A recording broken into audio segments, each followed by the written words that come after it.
With the UK election campaigns clearly well underway, what have we learned so far? Well, joining us now is Chris Hopkins from Survation. Chris, first of all, what are the early polls telling us? So our latest poll has the Conservatives quite a way in front on 47 and Labour back down in 30. We've also found that since 2015, UKIP their vote share seems to have sort of decreased quite considerably. We've got them on 4%, and there doesn't appear to be a big Lib Dem fight back like some people might have thought. We've got them on 7% in our latest poll. Is this all about Brexit? It certainly seems to be that a lot of the campaigning has been about Brexit. You mentioned UKIP, of course, or are there other issues trending within this? So once again, in our latest poll, we did a telephone survey where we asked people what their top issue was, but we didn't prompt any issues, so we completely asked them sort of just to give us their thoughts. Now, we then coded their responses, and we did find that Brexit came top, but only 15% of people said that, followed by sort of the NHS on 14% and the economy on 12%. So it is the standard issues. So although Brexit does appear to be relatively important, it's not sort of running away with the lead.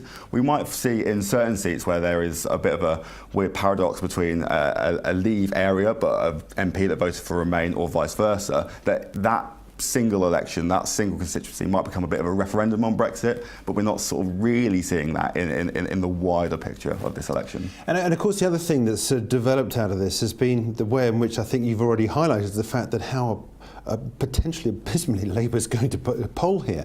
I mean, how bad could it get for what is the opposition, effectively? I mean, it could get really bad. I mean, in terms of vote share, they're currently, like I say, polling around 30%, and that's not that far removed from what they ended up with in 2015 under Ed Miliband. But because the Conservatives are so far out in front and there are a lot of Labour con marginals, we could see Labour MPs with up to sort of 5,000 to 7,000 majorities potentially in danger of losing their seat. So that's likely to be where their bad news comes from. It will come from seats, not necessarily from vote share. And is that likely to see some big scalps go? I mean, we saw Ed Balls, of course, last time. The famous ones have been the likes of Michael Portillo and so forth. Could we get a few more of those? I mean, there's potential. I mean, like I say, anyone sort of with from what I've heard within the Labour Party, anyone that's got sort of a 5,000 majority might be in a bit of trouble. That could extend to 7. I mean, I think in the MP in Sedgefield, Tony Blair's old seat, has around a 7,000 seat majority, 7,000 vote majority. So he might potentially be in trouble, and that would be a big scalp for the Tories to take Blair's old seat. Absolutely, that would definitely trump Portillo, I think, as well.